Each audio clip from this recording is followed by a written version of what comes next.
Senator Rubio. Thank you. Thank you for being here, Attorney General. I want to go back to February 14th and kind of close the loop on the details. Director Comey was here, provided great detail about that day. So what I've heard so far is there was a meeting in the Oval Office on the 14th. You recall being there along with him. At some point, the meeting concluded. The President, everyone got up to leave. The President asked Director Comey to stay behind, correct? Well, that's a communication in the White House that I would not comment on. All right. I do indicate. You remember seeing him stay behind? Yes. Okay. And his testimony was that you lingered.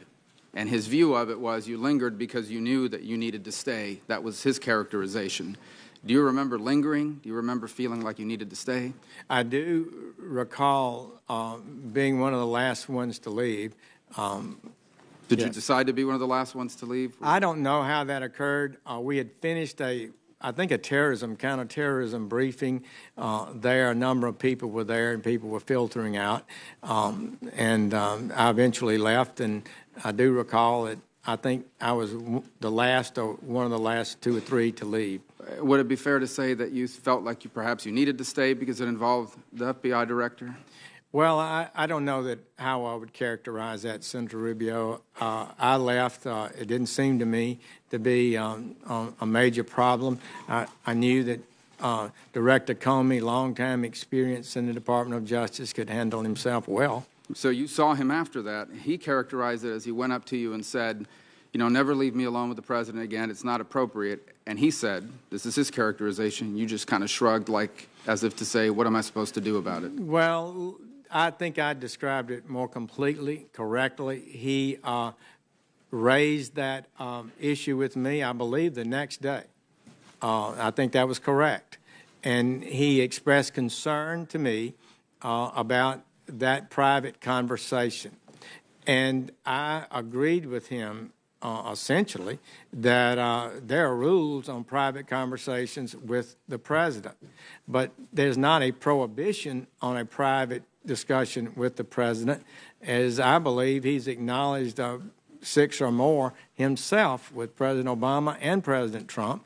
So I didn't feel like that's the first, and he gave me no detail about what it was that he was concerned about. So I didn't say I wouldn't be able to respond if he called me. He certainly knew that with regard that he could call his direct supervisor, which in the Department of Justice, the direct supervisor to the FBI is the Deputy Attorney General. He could have complained to the deputy or to me at any time if he felt pressured, but I had no doubt that he would not yield to any pressure.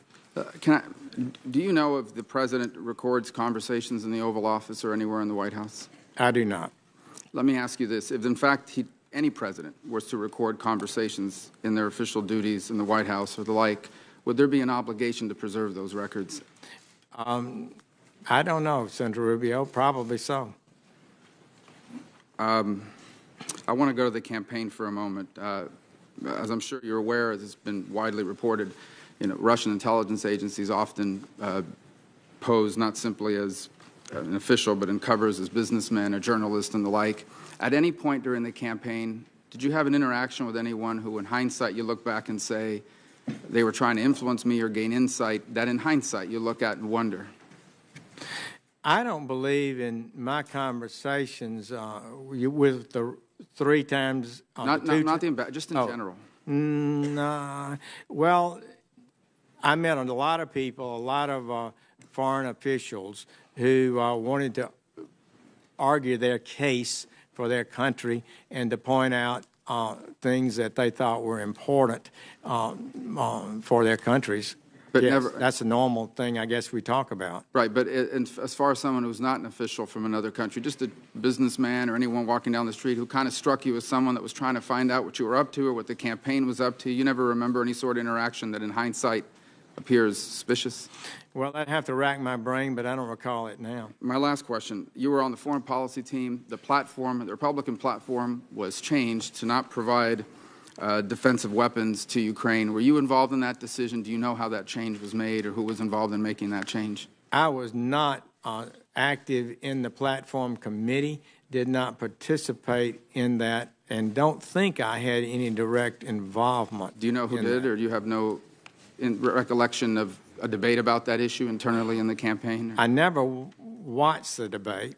If it occurred on the platform committee, I think it did.